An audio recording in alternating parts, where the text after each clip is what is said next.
कुछ जगहें उजड़ जाती हैं और कुछ जगहें जानबूझकर छोड़ी जाती हैं।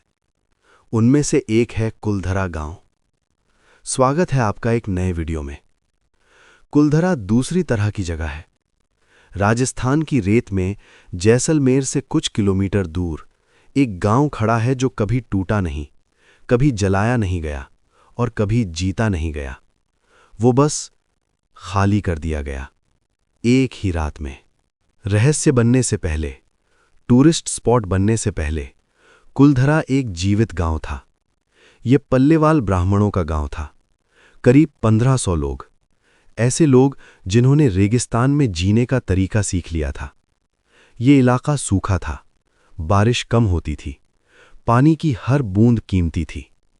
फिर भी कुलधरा में पानी था।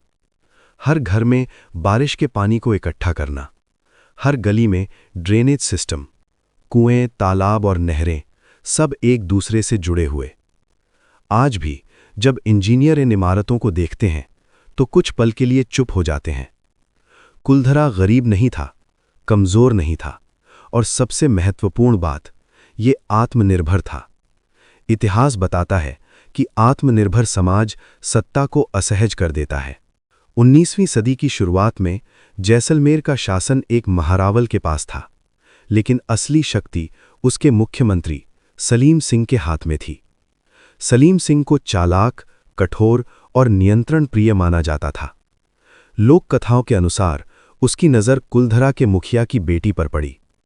ये प्रेम नहीं था, ये अधिकार की भावना थी। सलीम सिंह ने सेना नहीं भेजी, तलवार नहीं निकाली। उसने एक संदेश भिजवाया, या तो लड़की या फिर ऐसा भारी कर कि गांव का बचना असंभव हो जाए। ये विकल्प नहीं था, ये दबाव था। उस रात कुलधरा में पंचायत बैठी। कोई लिखित रिकॉर्ड नहीं है कि वहां क्या कहा गया, कोई दस्तावेज नहीं, कोई बयान नहीं, लेकिन जो निर्णय लिया गया वो इतिहास में दर्ज हो गया। उन्होंने लड़ाई नहीं चुनी, क्योंकि लड़ाई में हमेशा ताकतवर जीतता है। उन्होंने समझौता भी नहीं चुना, क्योंकि समझौते के बाद जीवन केवल अस्तित्व बन जाता है। उन्होंने तीसरा रास्ता चुना, गायब हो जाना। उस रात कोई चीख नहीं थी, कोई अफरा तफरी नहीं।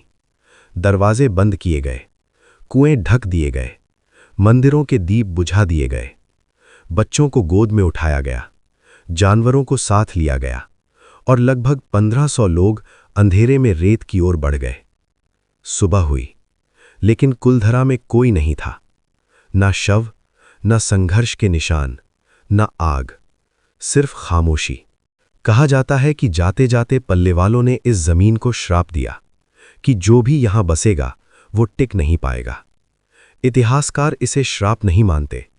उनके अनुसार ये एक प्रैक्टिकल सच्चाई थी। जिन लोगों ने इन वाटर सिस्टम्स को बनाया था, उनके बिना गांव जीवित नहीं रह सकता था। पानी खत्म हुआ, खेती रुकी, लोग चले गए और कुलधरा एक कहानी बन गया। आज Kuldhara archaeological survey of India के द्वारा संरक्षित है।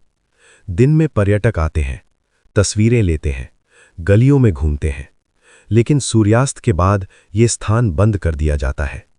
भूतों के डर से नहीं, बल्कि उस खामोशी के कारण जो भारी लगती है, जैसे ये जगह अब भी कुछ कहना चाहती हो। कुलधरा भूतिया गांव नहीं है, ये एक मौन विरोध है जो आज भी खड़ा है। ये याद दिलाता है कि कभी-कभी सबसे शक्तिशाली विरोध हथियारों से नहीं, अनुपस्थिति से होता है। क्योंकि एक रात एक पूरे गांव ने जिंदा रहने से ज्यादा सम्मान को चुना और चुपचाप चल दिया। अगर वीडियो पसंद आई हो तो लाइक करें, चैनल को सब्सक्राइब करें और कमेंट में बताएं अगली डॉक्यूमेंट्री किस टॉपिक पर हो।